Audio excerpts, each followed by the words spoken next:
2023. One thing may count against Osinbajo in the Southwest if he eventually declares to contest. Welcome to the news, and please subscribe to our channel. To get notified when we post hot, juicy news updates, please click on the notification bell.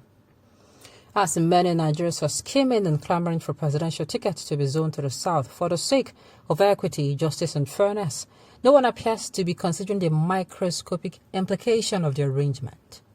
If the current arrangement and agreement of the All Progressive Congress is anything to go by, there is high possibility of the party ticket to be zoned to the southern region.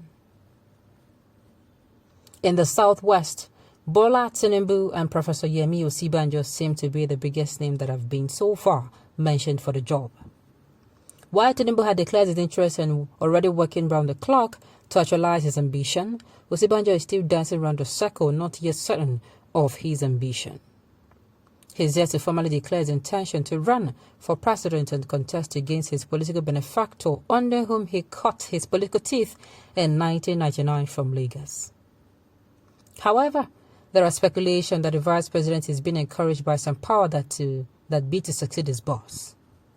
He is also believed to have earned the support of notable elite in Nigeria for the sub-job. Osinbajo is also speculated to be the beautiful bride that is being touted by the presidency to take the bold step if the ticket is zoned to his region.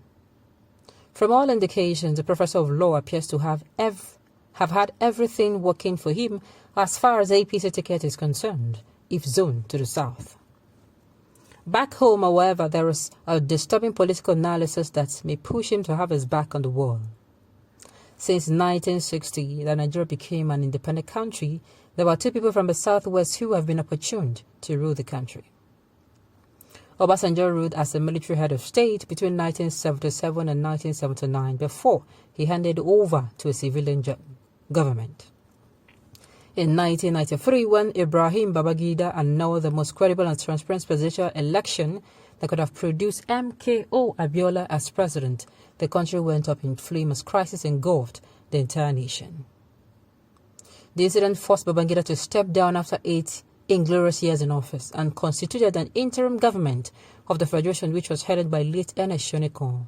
This was done by IBB to pacify the rage of Yoruba people. After the military spell in Nigeria, the country returned to democracy and had Olusegun Obasanjo as democratically elected president in 1999. He served for 2 terms of 8 years. What this means is that 2 Yoruba people have been presided over. Two Yoruba people who have presided over the affairs of the nation are from Ogun State. Obasanjo is from Ogun, and likewise Shonekan. After them, there have never been anyone from other part of the Southwest who have come close to that position. If Osinbajo eventually declares to run for president, he will definitely be viewed from the lens of Ogun State, where other former presidents from the region come from. He'll be the 3rd person from the same state who will rule Nigeria if eventually elected. These analyses may likely spring up a campaign of calumny against his candidature from the Southwest, and it may eventually count against him if he emerged as APC flag bearer for 2023. Well, that one is for the Southwesterners. You know, I have said this before and I'll keep saying it again. This thing you think they are so minute, you come out and say, we have not even finished, the headache of this particular region saying they have not come out to contest. We're not going to be talking about state. That is why we have to, my opinion, we have to dialogue, come together, and we have to form or bring out a new constitution where all these things that you're saying is minute is going to be there. It is going to be there in clear terms to avoid, how will we do this one? Oh, but like I say, everything will be clear, crystal clear. Let's say, for instance, now the Northwest is actually the people who are ruling the presidency from the Northwest, specifically Katsina State, and then we have somebody who is also from the Southwest who is ruling. What it means that, let's say, for instance, if they do it well, a Southwesterner is not even supposed to go on that seat. A Southeasterner is supposed to go on that seat. And it being, all things being fair, equal, and just. The Southeasterner will be on that seat, and let's say maybe someone from a North Central, maybe someone from the Northeast. Any of those 2 places will not come and be the vice. When everybody now spread it out, oh, after these people, after these people, it is going to be there.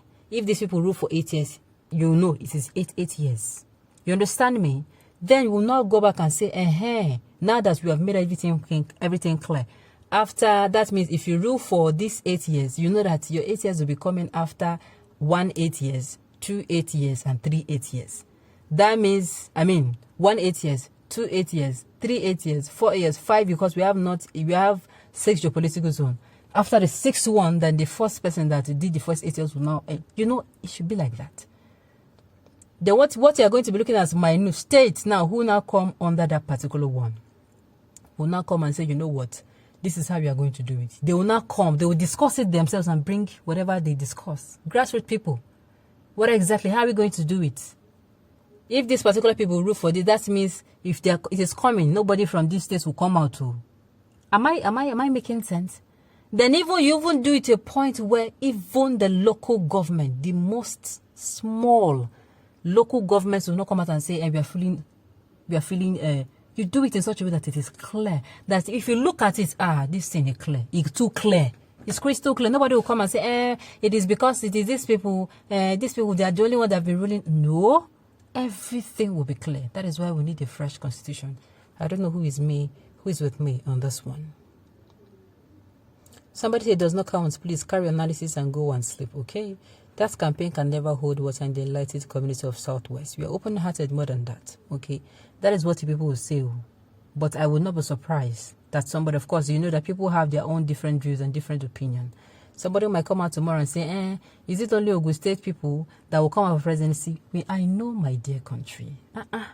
But we not do like say we don't know what's in the happen. Somebody might just carry it, and before you know it, it will spread, and before you know it, Ogun State will, other states will now be like, no, what this person is saying is making sense. Before you know it is becoming a mountain, as in it's becoming something that is threatening, that will cause rioting. So that is just it. In that our new constitution, all these things should be taken care of. Everything will be clear.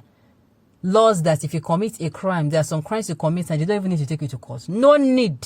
The police will just do an investigation. After you are found guilty, the law will take its course. Whatever the law, if the law says they should remove your 2 eyes, so be it. You know, I don't know if I'm getting, if you enjoy, let's say, for instance, you engage in terrorism and the law says, oh, this is what is going to face. We'll get the information, the police will do the investigation. You'll get information from you to find out more about others. Of course, find out more about others. And, you know, after that is done, and done very, very carefully, whatever the law says will happen, will happen. It is until we do this that we'll start making headway in Nigeria. On this note, we have come to the end of the news. We say thank you for tuning in to listen. And until I come here next time, enjoy the rest of the day.